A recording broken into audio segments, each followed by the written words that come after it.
Assalamualaikum warahmatullahi wabarakatuh. Mari klik subscribe di channel ini dan aktifkan tanda loncengnya untuk mendapatkan update pemberitahuan di video berikutnya.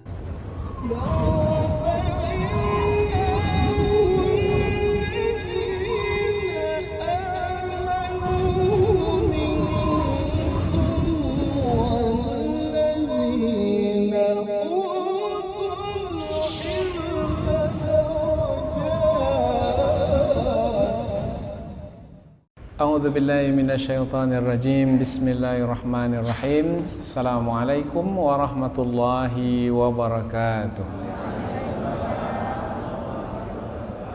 Alhamdulillahirabbil alamin wa bihi nasta'inu ala umurid dunya waddin. Nasta'inuhu wa nastaghfiruh wa na'udzu billahi min syururi anfusina wa min sayyiati a'malina. فمن يهد الله فلا مضل له ومن يضلل فلا هادي له أشهد أن لا إله إلا الله وحده لا شريك له وأشهد أن محمدا عبده ورسوله لا نبي بعده أما بعد. Kita bersyukur kepada Allah Subhanahu wa taala yang masih melimpahkan rahmat dan nikmat-Nya. Kita bersyukur dengan mengucapkan alhamdulillahirabbil alamin.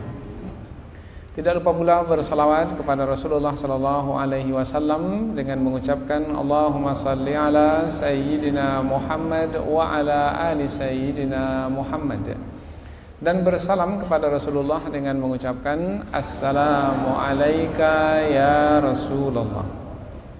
Alhamdulillah, pada kesempatan ini kita dapat kembali meneruskan pengajian tafsir ayat-ayat suci Al-Quran yang insyaallah kita akan teruskan kepada ayat yang ke-187 dari surah Al-Baqarah, yaitu ayat yang masih lagi menjelaskan tentang perkara puasa.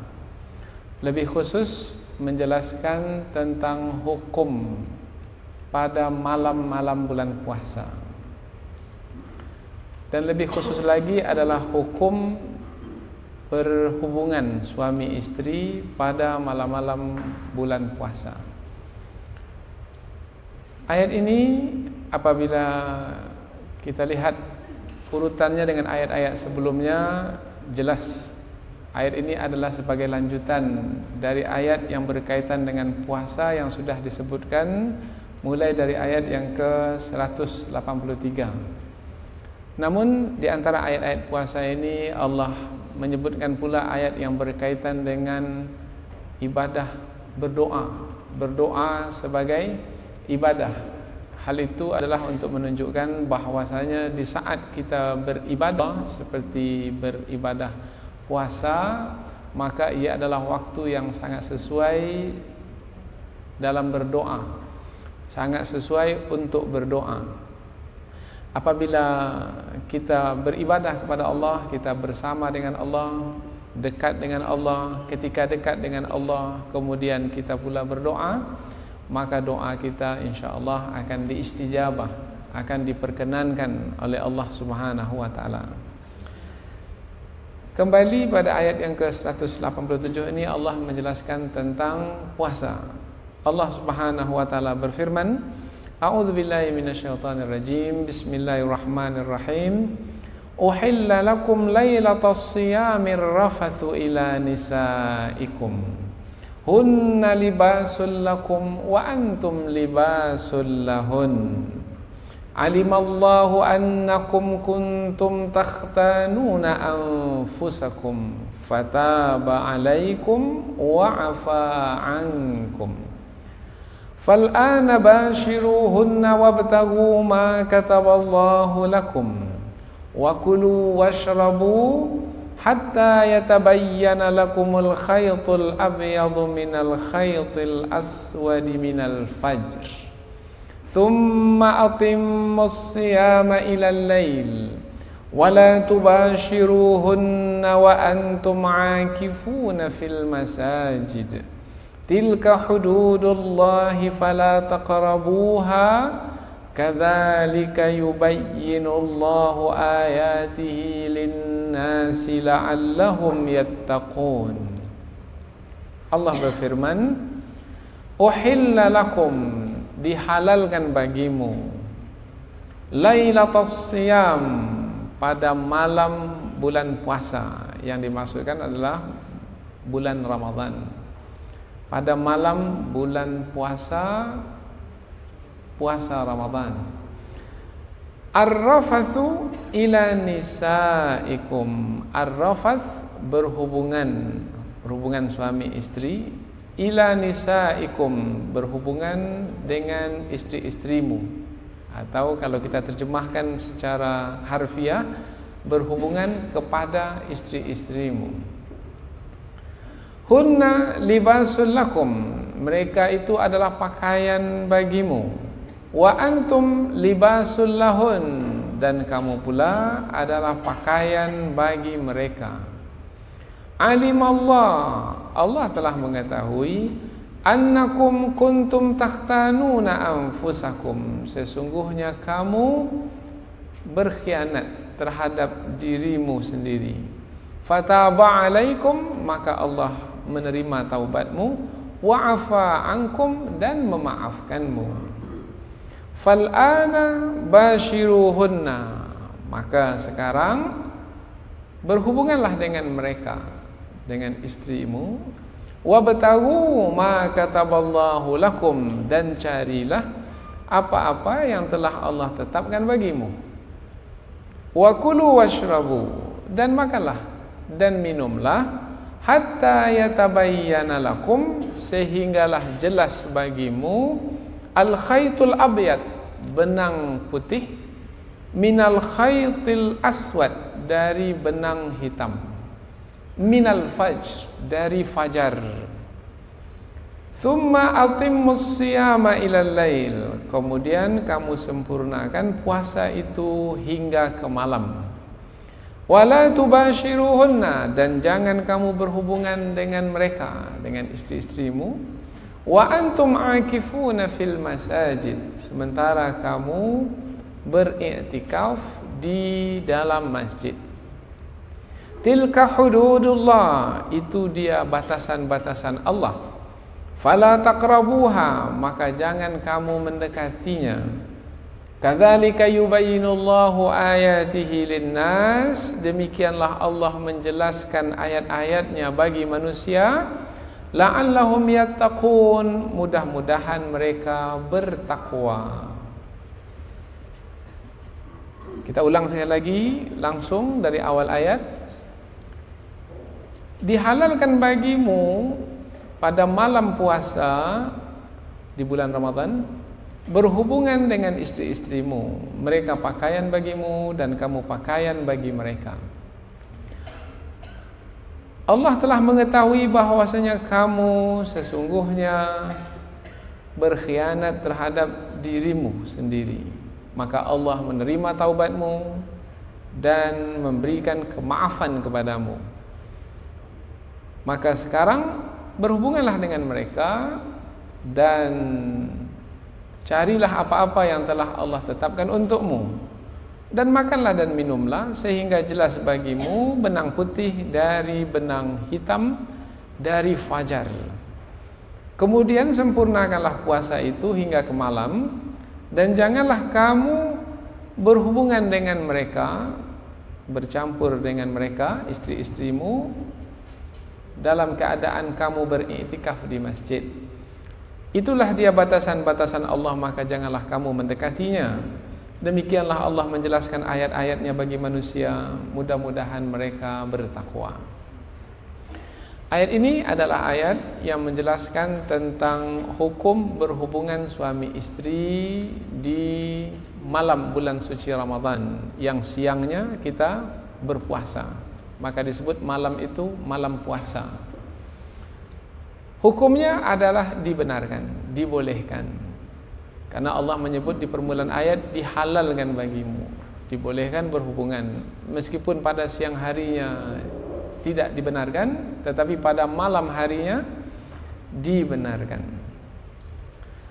Kemudian Allah menyebut bahwasanya suami istri itu perumpamaannya sama seperti pakaian dengan badan. Suami pakaian bagi istri, istri juga pakaian bagi suami. Allah umpamakan, nanti kita akan bahas lebih lanjut, Allah umpamakan suami pakaian bagi istri, istri pakaian bagi suami karena kedekatan antara mereka, suami istri. Dekat sekali, tidak berjarak. Sama seperti dekatnya pakaian dengan badan, tidak ada jarak sama sekali. Karena tidak ada jarak, maka boleh jadi suami istri karena begitu dekatnya, boleh saja mereka berkeinginan satu dengan yang lainnya sehingga mereka berhubungan. Nah, nanti kita akan bahas bahwasanya ada sahabat Nabi yang berhubungan pada malam hari dan merasa bersalah, kemudian mengadu kepada Rasulullah. Kemudian turun ayat ini bahwasanya itu bukanlah satu kesalahan. Kemudian ayat ini juga menyebutkan bahwasanya perhubungan suami istri bukan hanya sekedar melepaskan atau mendapatkan kehendak hawa nafsu, tidak. Sebenarnya perhubungan suami istri lebih tinggi lagi dari itu. Di dalam Islam, perhubungan suami istri adalah sebagai ibadah yang mana masing-masing akan mendapatkan kebaikan, pahala dari perhubungan. Kemudian Allah menyebutkan tentang waktu berpuasa. Waktu berpuasa adalah mulai dari terbit fajar, menahan mulai dari terbit fajar sampailah tenggelam matahari. Kemudian silahkan makan, minum, berhubungan suami istri di malam hari sampai terbit fajar. Kemudian Allah terangkan pula hukum iktikaf. Beriktikaf umpamanya di 10 malam yang terakhir, atau beriktikaf di malam-malam bulan suci Ramadan. Maka apabila telah berniat iktikaf di masjid, iktikaf yang sempurna, iktikaf yang sempurna adalah iktikaf 1 hari penuh 24 jam. Maka apabila sudah berniat iktikaf dan berdiam di dalam masjid, maka tidak boleh berhubungan suami istri. Jadi tidak boleh keluar dari masjid, kemudian pulang ke rumah, kemudian berhubungan dengan istri, kemudian kembali lagi ke masjid. Itu tidak dibenarkan apabila memang sudah berniat iktikaf, iktikaf yang sempurna. Itulah batasan-batasan yang Allah tetapkan, syariat yang sangat terang dan jelas supaya manusia bertakwa, memelihara diri sehingga mereka terjauh, terlepas, terbebas dari sebarang masalah kehidupan. Karena setiap syariat Allah tetapkan tujuannya adalah supaya manusia terselamat dari sebarang kesusahan dan kesengsaraan hidup. Inilah ringkasan dari ayat yang akan kita bahas pada kesempatan ini. Memang panjang ayat ini, tapi rasanya meskipun panjang, beberapa perkara mudah untuk kita fahami karena sebenarnya hanya berkaitan dengan hukum berhubungan dengan istri di malam bulan suci Ramadan. Kemudian hukum berhubungan dengan istri di malam Ramadan, malam bulan puasa apabila beriktikaf. Jadi ada 2. Apabila tidak beriktikaf, silakan berhubungan pada malam bulan puasa. Tapi kalau berniat iktikaf, iktikaf yang penuh sempurna, maka tidak dibenarkan berhubungan. Kemudian Allah juga menjelaskan dalam ayat ini tentang lamanya atau panjangnya kita berpuasa. Lamanya kita berpuasa adalah mulai dari terbit fajar hingga terbenam matahari. Inilah dia ringkasan dari ayat yang akan kita bahas ini. Adapun tentang perhubungan suami istri disebut pakaian, itu adalah sebagai penjelas tentang kedekatan antara suami dengan istri. Kemudian akhir dari ayat ini sama seperti ayat-ayat tentang ibadah yang sebelumnya. Tujuan ibadah itu adalah menjadikan kita sebagai orang-orang yang bertakwa kepada Allah. Sebelum ini tentang qisas untuk bertakwa, berwasiat untuk bertakwa, sekarang pula berpuasa juga untuk bertakwa kepada Allah. Kita mulai pembahasan tafsir. Tafsir adalah penjelasan yang lebih panjang, lebih terperinci dari sekedar terjemahan. Tujuan tafsir adalah supaya kita lebih dekat lagi dengan kandungan ayat. Ayat ini dimulai dengan uhilla lakum, dihalalkan bagimu. Kalau kita mendengar perkataan dihalalkan bagimu, bermakna sebelum dihalalkan diharamkan. Apabila dalam ayat ini dihalalkan bagimu pada malam puasa berhubungan kepada istri-istrimu, bermakna berhubungan bercampur dengan istrimu, bermakna sebelum ayat ini turun, karena ayat ini dihalalkan bagimu. Sebelum ayat ini turun, bermakna hukum berhubungan dengan istri di malam bulan suci Ramadan, hukumnya adalah haram. Apabila demikian pemahaman kita, dan ini adalah pemahaman sebahagian besar ulama tafsir, maka ayat ini menjadi ayat nasikh. Nasikh maknanya ayat yang memansuhkan, yang menghapuskan hukum yang sebelumnya. Hukum sebelumnya diharamkan berhubungan suami istri di malam bulan suci Ramadan. Itu hukum yang sebelumnya. Tapi hukum itu dimansuh, maknanya dihapuskan hukum tersebut. Datang hukum yang baru, dan hukum yang baru inilah yang dijalankan. Hukum yang baru itu adalah dibolehkan berhubungan suami istri. Ini pendapat sebahagian besar ulama tafsir. Jadi ayat ini adalah ayat yang menasahkan ayat yang sebelumnya yang menjelaskan tentang diharamkan. Tetapi ada pula sebahagian ulama tafsir mengatakan, enggak, ayat ini bukan memansuhkan ayat yang sebelumnya. Dan sebenarnya semenjak pensyariatan, penetapan hukum puasa, sebenarnya bukannya diharamkan berhubungan suami istri. Tidak diharamkan. Lalu mengapa digunakan kata uhilla di sini, dihalalkan? Digunakan kata uhilla di sini, ini pendapat kedua dalam tafsir. Digunakan kata uhilla di sini karena ada sebahagian para sahabat menyangka saja. Ada persangkaan tidak dibenarkan berhubungan. Padahal Allah Ta'ala mengharamkan. Hanya persangkaan dari para sahabat saja diharamkan. Tapi boleh dibenarkan tidak? Para sahabat ini bersangka-sangka pula. Maka ulama ini pun memberikan penjelasannya, dibenarkan. Apa sebab dibenarkan? Sebab mereka menyangka itu karena mereka melihat amalan orang-orang Nasrani, Ahlul Kitab. Karena amalan orang-orang Nasrani, apabila mereka malam hari mereka berbuka, umpamanya makan, minum, berbuka puasa. Lepas itu mereka tidur, umpamanya menjelang isya mereka tidur, atau sudah salat isya mereka tidur. Nah, apabila sudah tidur, bangun lagi, itu mereka tak boleh makan lagi, tak boleh minum lagi, tak boleh berhubungan dengan suami istri, berhubungan dengan istri atau dengan suami. Itu yang diamalkan oleh Ahlul Kitab, orang-orang Nasrani dan orang-orang Yahudi. Mereka menyangka demikian. Dibenarkan mereka menyangka demikian? Dibenarkan. Apa sebab dibenarkan? Sebab ayat yang pertama dahulu tentang puasa, wahai orang-orang beriman, diwajibkan atas kamu berpuasa sebagaimana diwajibkan atas orang-orang sebelum kamu. Jadi mereka menyangka kita diwajibkan puasa sebagaimana orang-orang sebelum kita diwajibkan puasa.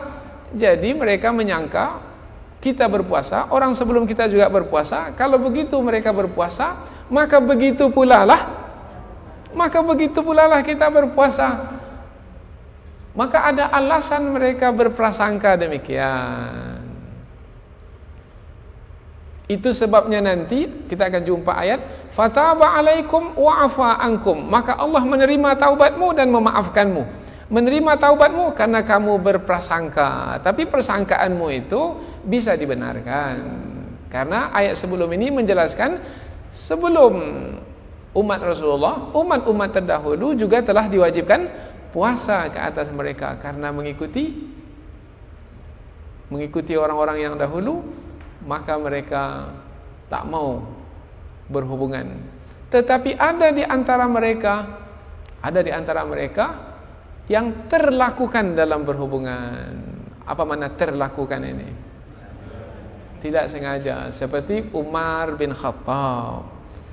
Umar bin Khattab tertidur, kemudian bangun. Setelah bangun, karena bersama dengan istri, kemudian berhubungan dengan istri.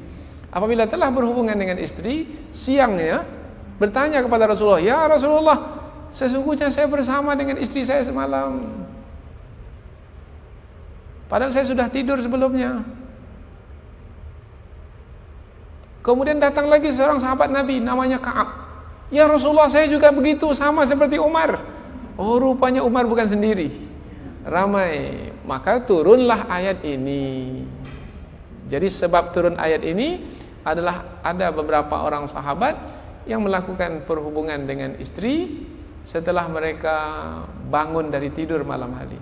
Masalahnya adalah kalau mereka tak tidur-tidur, tak ada masalah.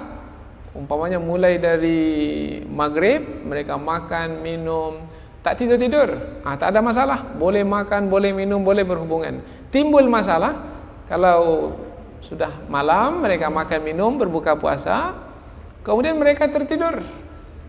Kemudian bangun, tapi bangun masih belum siang lagi. Bangun pukul 10 umpamanya. Bangun pukul 11, kan masih malam. Amalan orang Nasrani sebelum itu sudah tak boleh lagi berhubungan. Dan sebahagian orang-orang beriman menyangka bahwasanya mereka juga tidak boleh berhubungan. Turun ayat ini menyatakan dihalalkan. Nah, itu makna ayat uhilla. Dihalalkan bagi kamu pada malam bulan puasa, malam puasa, lailatul siyam, malam bulan Ramadan, ar-rafathu ila nisaikum, berhubungan dengan istri-istrimu. Yang dimasukkan dengan berhubungan di sini adalah bercampur dengan istri, berhubungan badan. Tetapi dalam Al-Quran Allah tak menggunakan kata berhubungan badan. Allah menggunakan kata ar-rafath. Ar-rafath ini sebenarnya maknanya adalah berbicara sedap-sedap dengan istri. Maknanya berbicara sedap-sedap ini ada apa? Ada gelora hawa nafsu, bukan bicara biasa. Bicara permulaan perhubungan badan, maka nanti akan berbicara dengan penuh kelembutan, kasih sayang, timbul hawa nafsu, kemudian mereka berhubungan badan. Nah, Allah tidak menggunakan kata berhubungan badan dalam ayat ini. Dan memang tak pernah Allah menggunakan kata perhubungan badan ketika menyebut berhubungan badan dalam Al-Quran, tak pernah. Dalam ayat yang lain Allah menyebut berhubungan badan itu dengan perkataan aula mastumun nisa. Di saat kamu menyentuh istri-istrimu, digunakan kata menyentuh.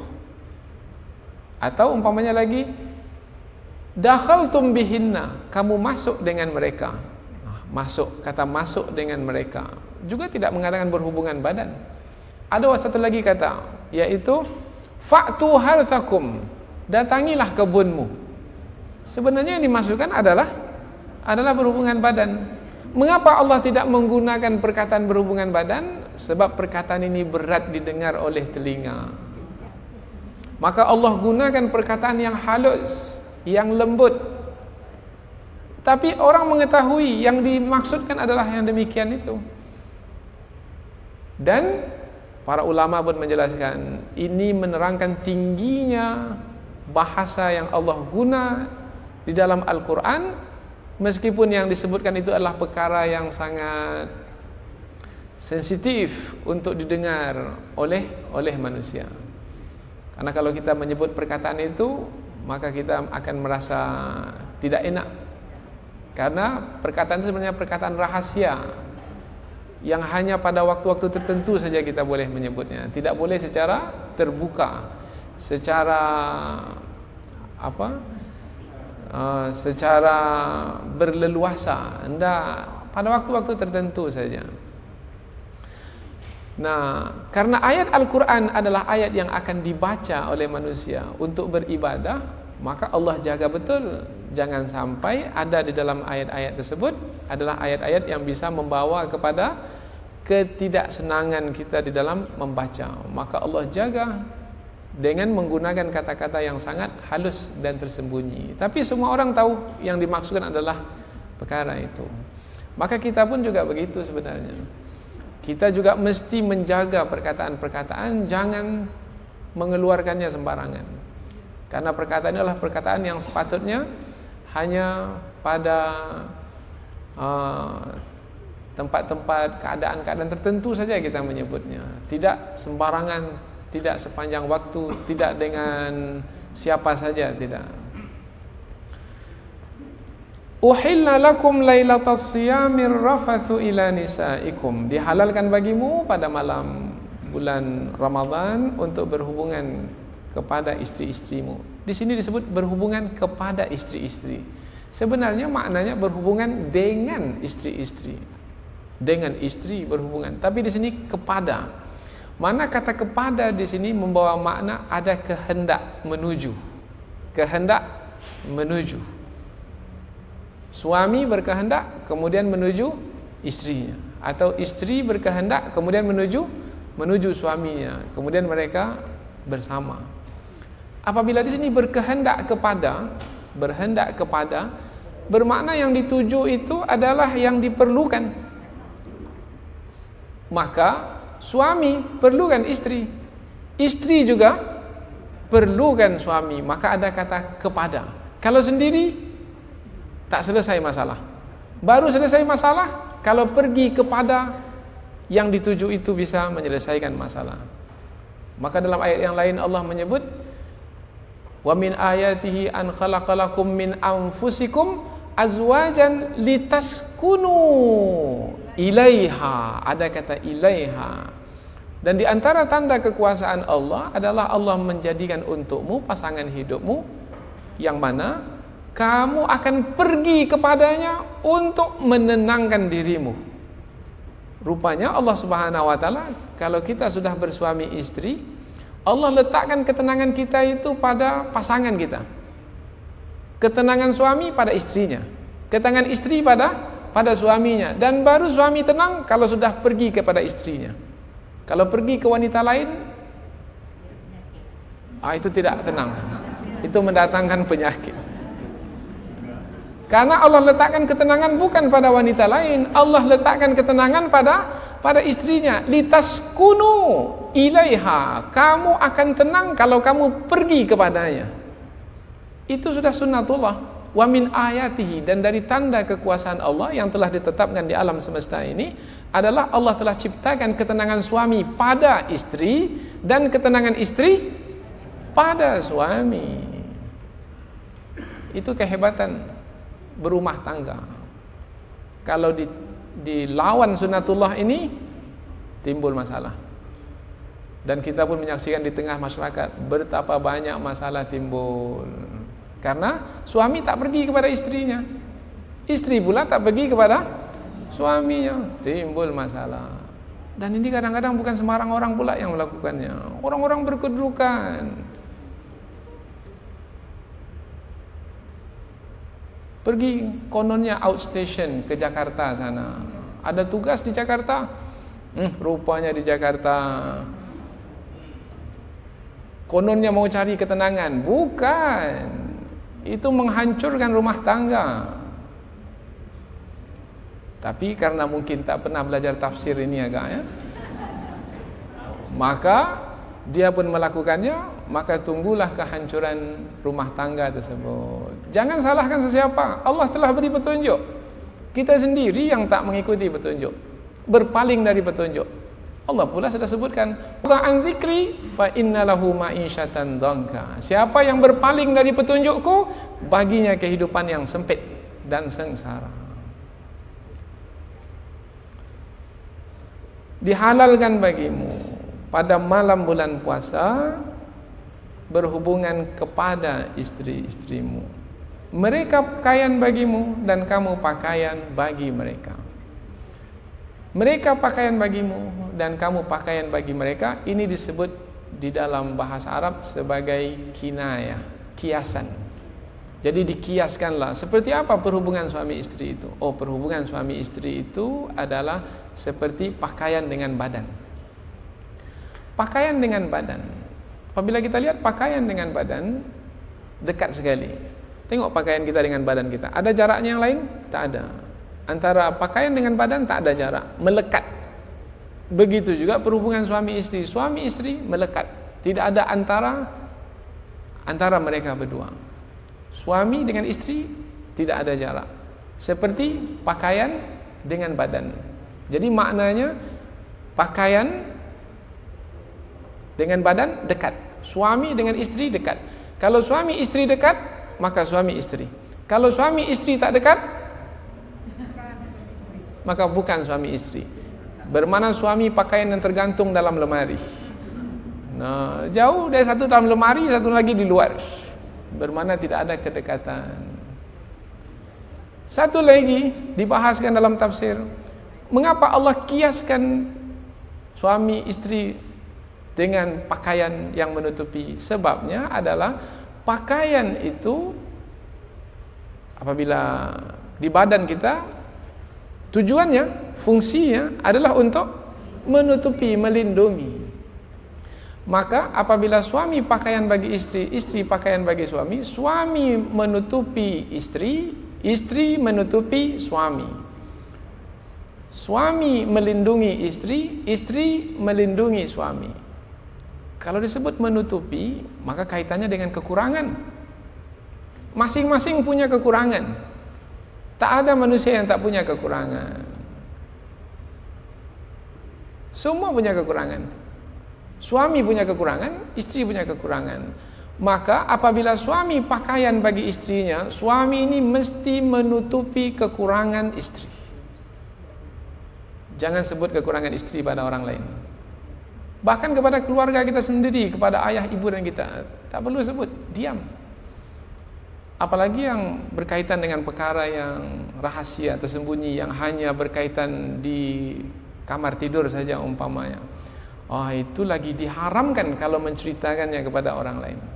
Haram hukumnya menceritakan apa yang terjadi atau yang berlaku di kamar tidur kepada orang lain. Ditutupi. Begitu juga istri menutupi.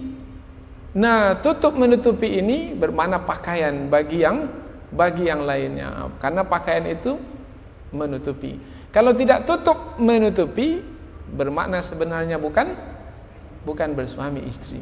Karena sifat bersuami istri itu sebenarnya adalah tutup menutupi.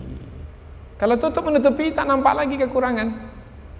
Nah, apabila tak nampak kekurangan, inilah yang akan mengekalkan dan memelihara rumah tangga itu. Biasanya rumah tangga itu hancur adalah disebabkan karena melihat kekurangan yang lain. Padahal kekurangan diri tak jauh lebih banyak, bukan lebih sedikit, lebih banyak dari pasangannya. Dia ceritakan 3 kekurangan pasangan, pada dirinya sebenarnya 5, 10. Cuma tak nampak. Karena biasanya kita hanya melihat kekurangan orang lain dan kita tidak melihat kekurangan diri kita sendiri. Maka jadilah kita pakaian bagi yang lainnya, tutupi kekurangan. Apabila mau menutupi kekurangan, maka insya Allah Allah Subhanahu wa taala akan menyempurnakan keadaan kita. Ini yang mempertahankan rumah tangga. Mau cari yang sempurna, mana ada yang sempurna di dunia ini? Kalau mau cari yang sempurna, nantilah dalam surga. Dalam surga dapat yang sempurna. Tapi masih di dunia ini, maka sifatnya adalah kekurangan.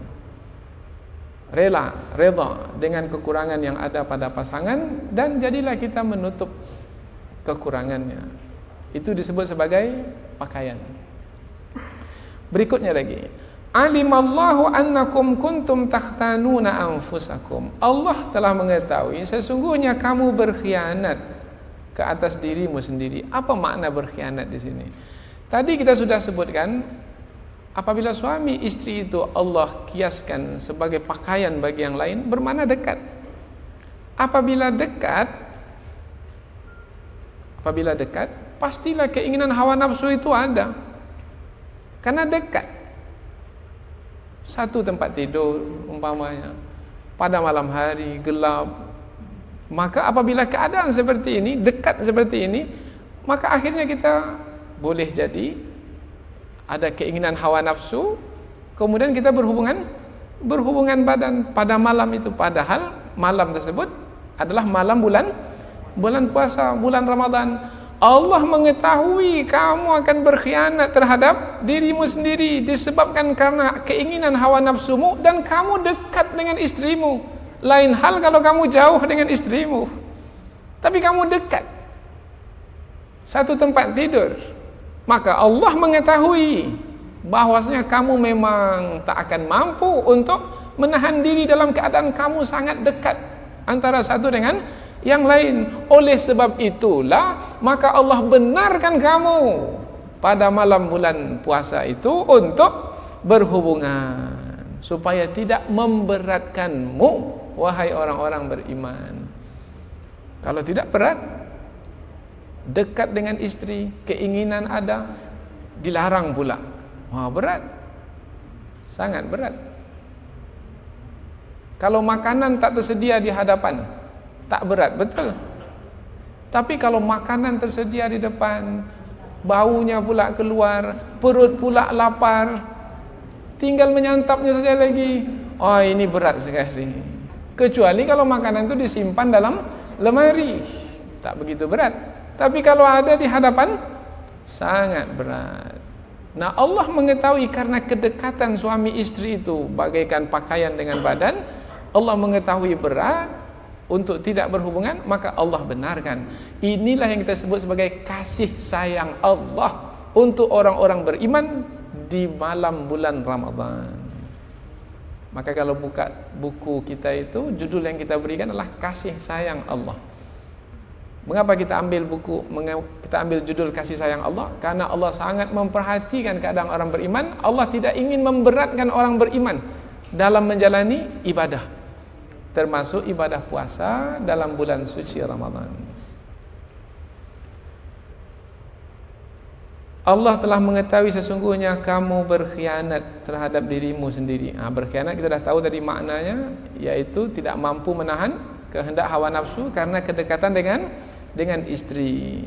Fataba alaikum wa afa ankum, maka Allah menerima taubatmu dan memaafkanmu. Kalau ayat ini disebut sebagai ayat yang memansuhkan, maka siapa yang melakukan sebelum itu, seperti Umar melakukan, Ka'ab melakukan, maka Allah menerima taubat mereka dan Allah memaafkan mereka. Karena itu berlaku sebelum ayat ini turun.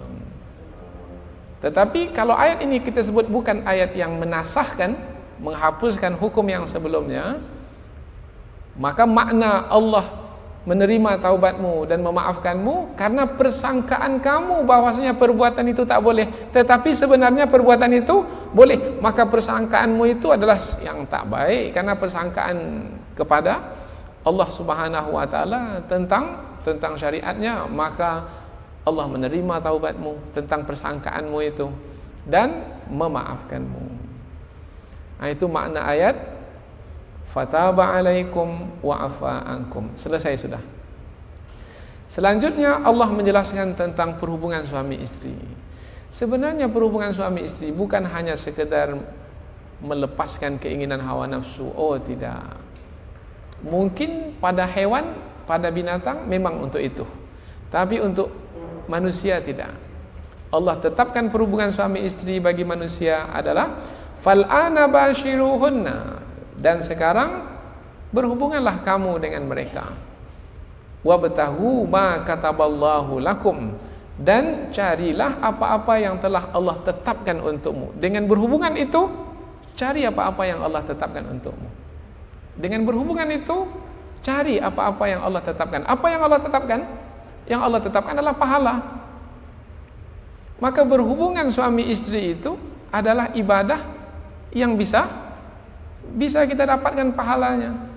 Suami dapat pahala dengan berhubungan suami istri, istri pun dapat pahala dengan berhubungan suami istri.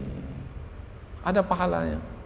Karena pada masa Rasulullah ada seorang sahabat bertanya kepada Rasulullah, apakah berhubungan dengan suami istri itu ada pahalanya juga? Rasulullah mengatakan, ya ada pahalanya.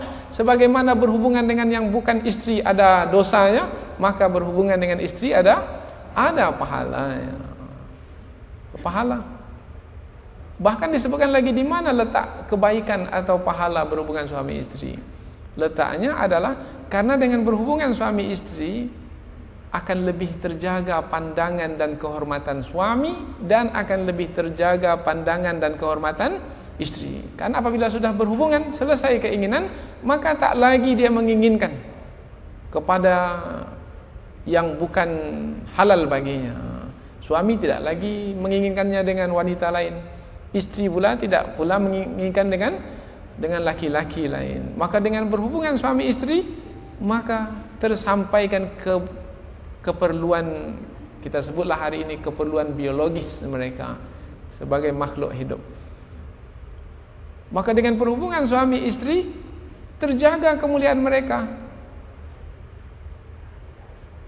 Terjaga kemuliaan, ia adalah satu kebaikan yang bisa membawa kepada kebaikan, ia adalah suatu kebaikan. Itulah yang Allah tetapkan. Maka berhubungan suami istri jangan hanya sekedar melepaskan kehendak hawa nafsu, tapi untuk mencari kebaikan. Apa kebaikannya? Terjaga diri.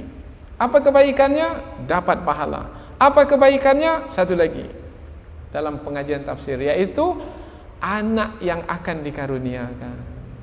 Karena dengan berhubungan suami istri, maka carilah apa-apa yang Allah tetapkan dengan berhubungan suami istri. Apa yang Allah tetapkan dengan berhubungan suami istri? Nanti dapat anak, dapat zuriat. Yang zuriat itu akan meneruskan kehidupan. Salah satu dari yang tidak terputus apabila seseorang meninggal dunia adalah anak yang saleh. Itu adalah kebaikan yang kita cari di saat kita berhubungan suami istri.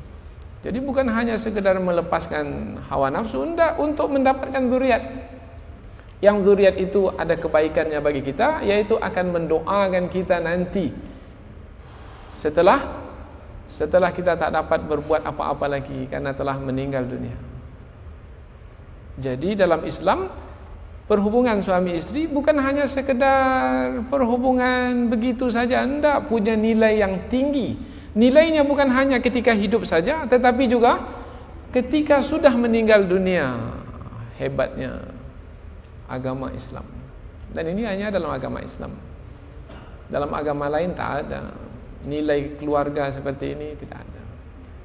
Silakan lihat dalam agama Kristen, agama Yahudi, tidak. Apalagi yang tidak ada berumah tangga, free sex, seks kebebasan, melakukan ini sudah tak lagi nampak kemanusiaannya sebagai manusia.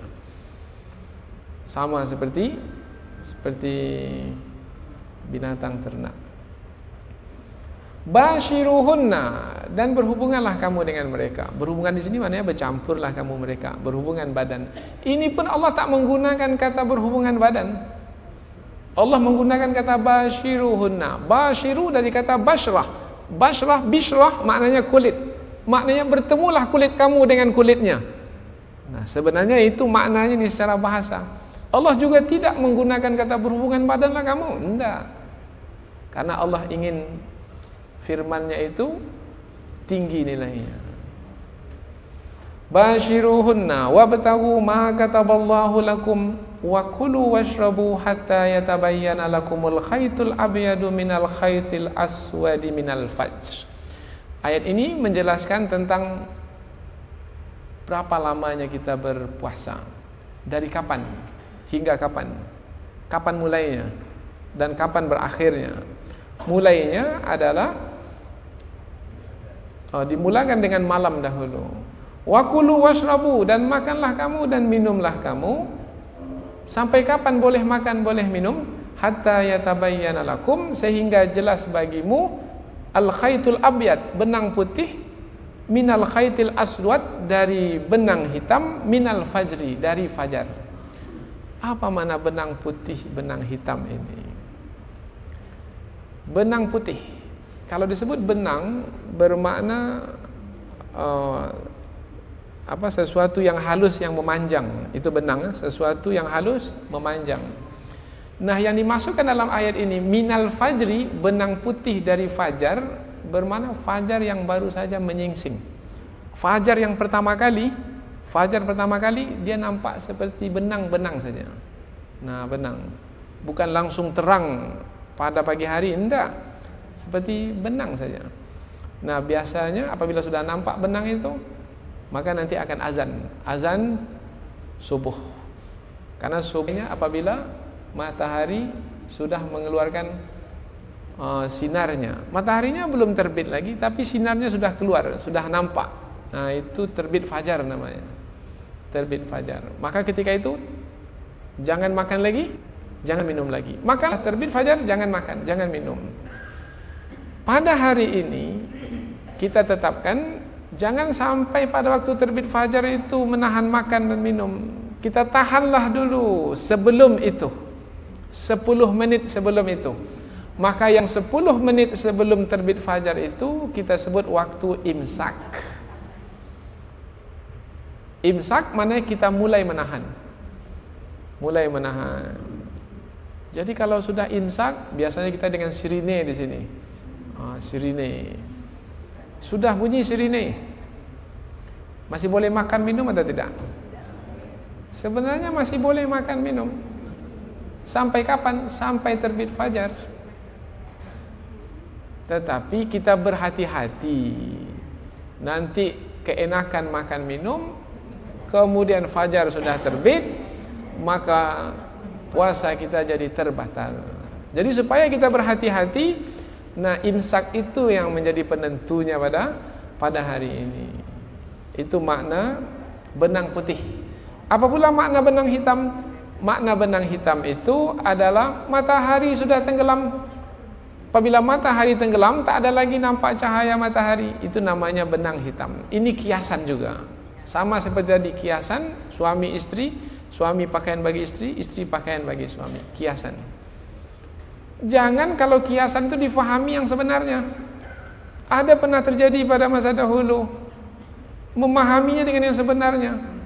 Diambilnya benang putih, diambilnya benang hitam. Kemudian ditengoknya, masih nampak lagi benang putih, benang hitam, dia terus makan, minum. Ini salah memahami. Ini yang dimasukkan dalam ayat ini bukan benang putih, benang hitam yang sebenarnya, enggak. Yang dimasukkan di sini adalah fajar pagi, dan kalau benang hitam itu adalah tenggelamnya matahari.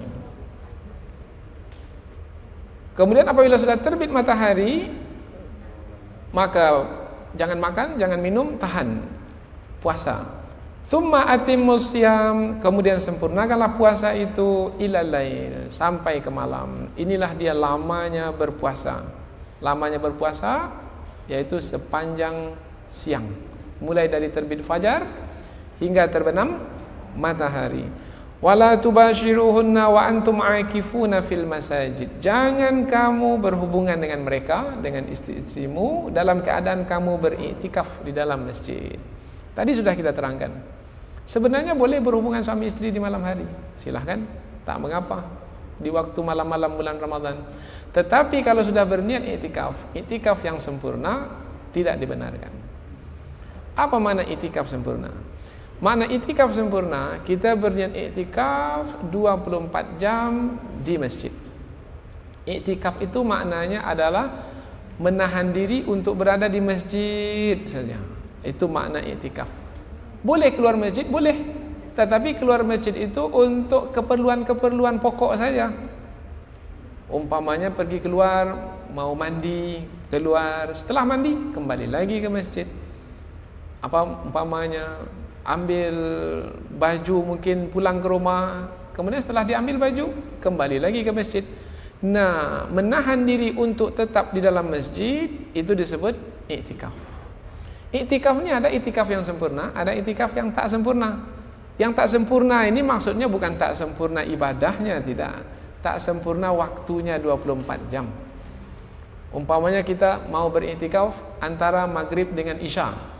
Nah, itikaf itu sempurna, ibadah itikaf itu sempurna. Cuma waktunya tidak 24 jam. Waktunya hanya antara maghrib dengan isya. Atau yang kita buat dalam bulan suci Ramadan dahulu, kita hanya mulai dari pukul 12 malam sampai pagi saja. Nah, belum lagi sempurna. Kalau mau sempurna 24 jam di sini.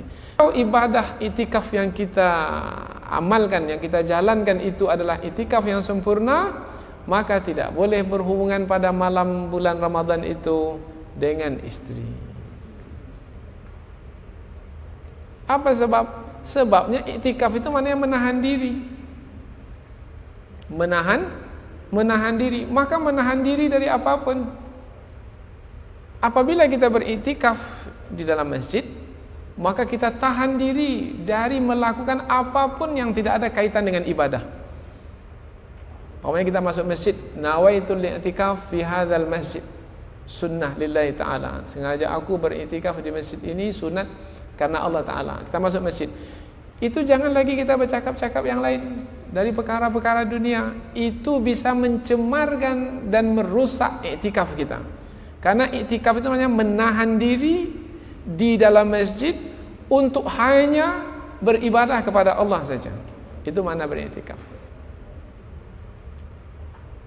Apa yang dibaca ketika i'tikaf? Ayat Al-Quran, zikir, ibadah, itu dia i'tikaf.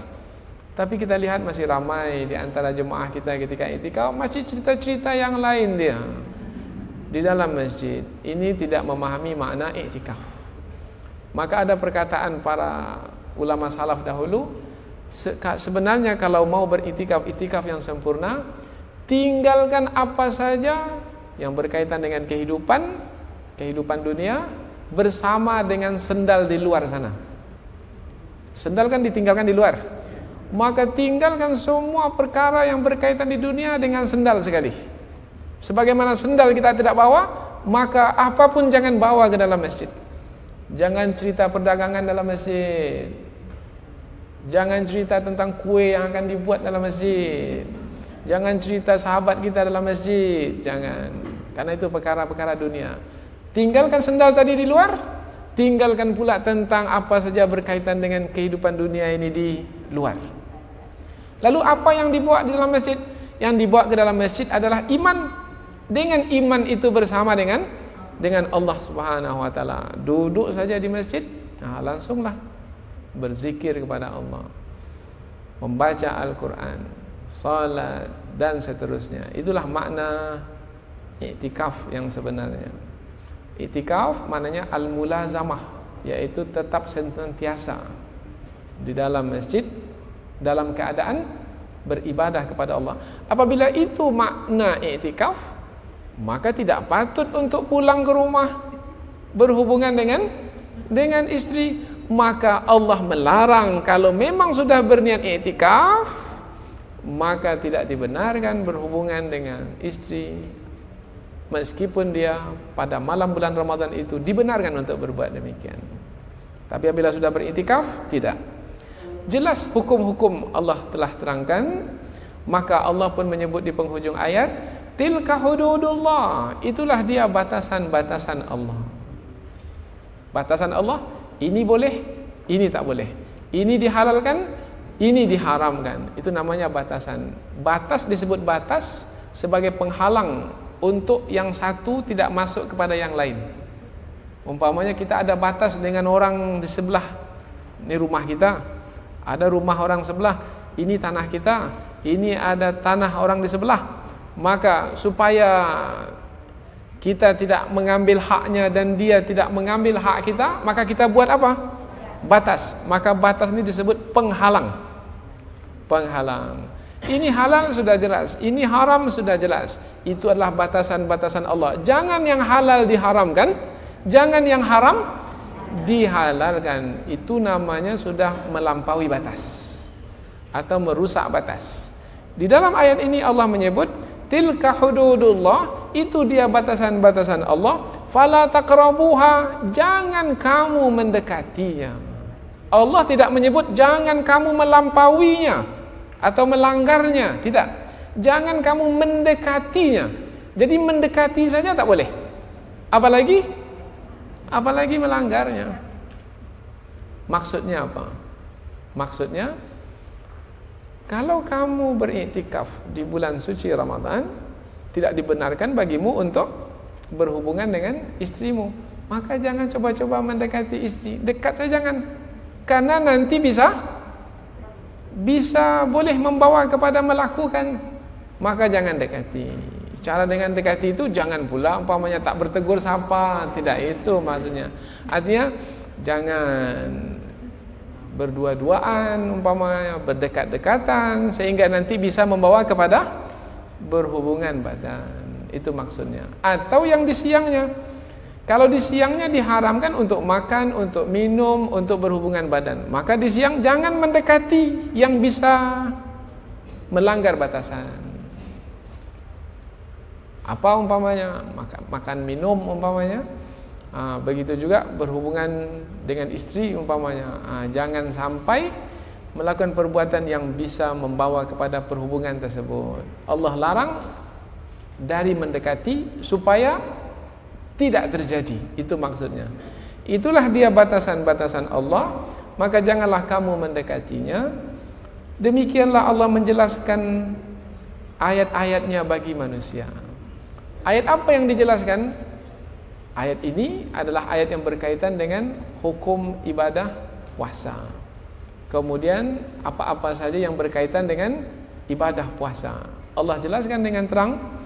Supaya apa? La'allahum yattaqun, supaya mereka menjadi orang-orang yang bertakwa. Kita sudah terangkan sebelum ini makna bertakwa. Bertakwa maknanya orang-orang yang memelihara diri, atau orang-orang yang menetapkan sesuatu atau menjalankan sesuatu yang dengan sesuatu itu terpelihara dirinya dari murka Allah Subhanahu wa taala, atau terpelihara dirinya dari apa saja perkara yang bisa membawanya kepada penderitaan dan kesengsaraan.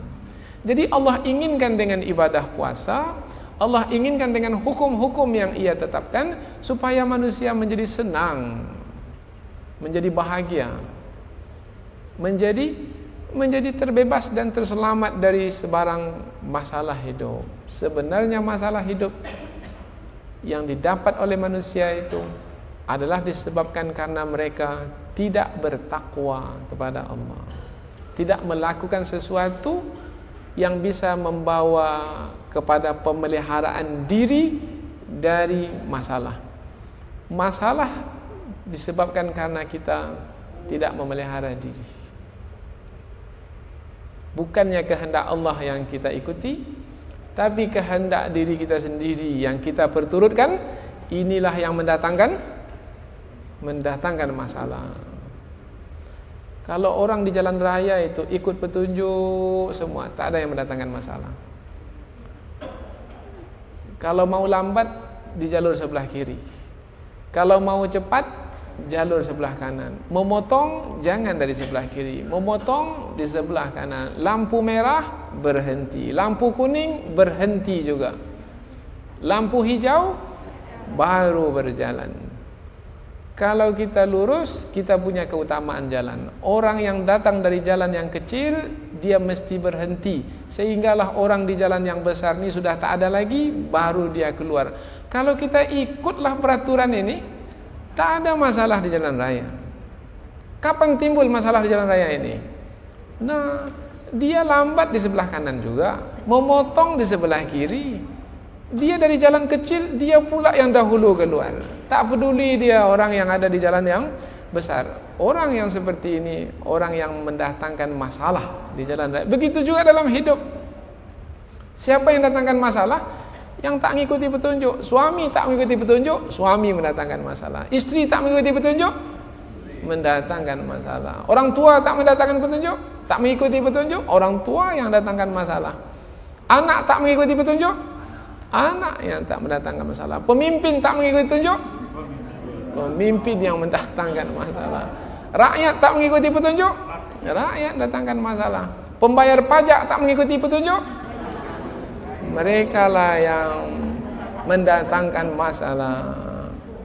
Semakin besar hukum yang dilanggar, semakin besar masalah yang diciptakan, semakin sengsara di dalam hidup. Allah tak ingin manusia sengsara.